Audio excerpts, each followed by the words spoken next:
প্রিয় বন্ধুরা, আজকে আপনাদের নিয়ে এসেছি বাংলাদেশের আরেকটি তীর্থস্থান। এই এলাকার নাম পাইকপাড়া। এটা পটিয়া পৌরসভার মধ্যে পড়েছে। পটিয়া পৌরসভার পাইকপাড়ায় এসেছি। এটা বাংলাদেশের একটি বৃহত্তর তীর্থস্থান পাইকপাড়া। আমি কালীবাড়িটি দেখাচ্ছি এবং অন্যান্য তীর্থস্থানগুলো দেখাবো আপনাদের। দেখেন, খুব সুন্দর একটি কালীবাড়ি।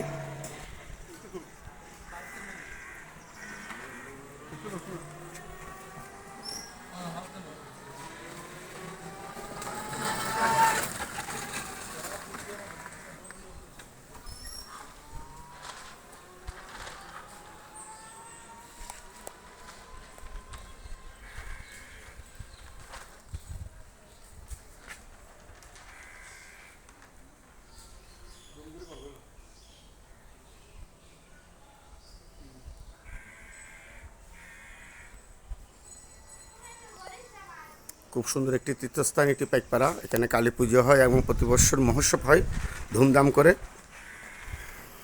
এই কালীবাড়ির উৎসব কমিটি খুব সুন্দর এবং উৎসব কমিটির লোকগুলো অনেক ভালো, খুব সুন্দরভাবে উৎসব পরিচালনা করেন। দেখেন মায়ের মূর্তি, খুব সুন্দর একটি পাথরের মূর্তি, আমার মায়ের মূর্তি।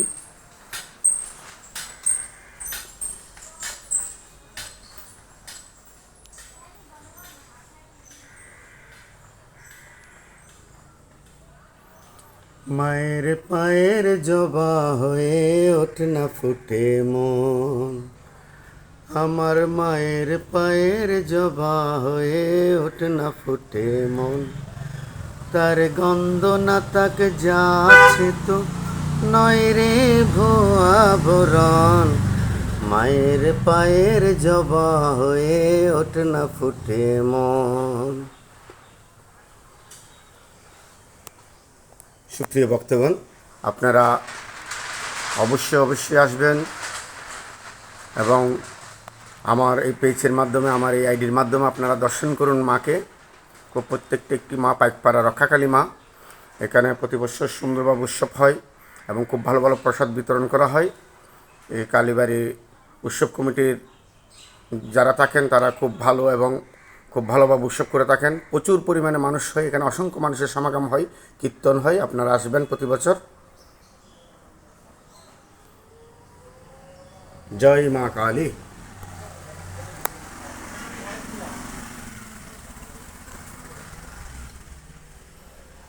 এখানে একটা গীতা শিক্ষা নিকেতন আছে। এই দেখেন র্যাক আছে, এখানে মন্দির ভিত্তিক গীতা শিক্ষা করানো হয়। এখানে গীতা রাখা হয়, গীতা রাখার স্ট্যান্ড আছে এখানে।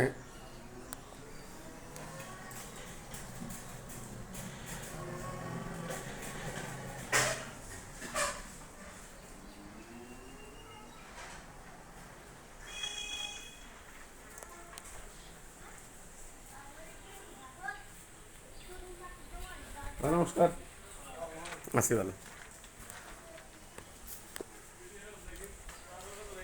এত পোস্টার পরে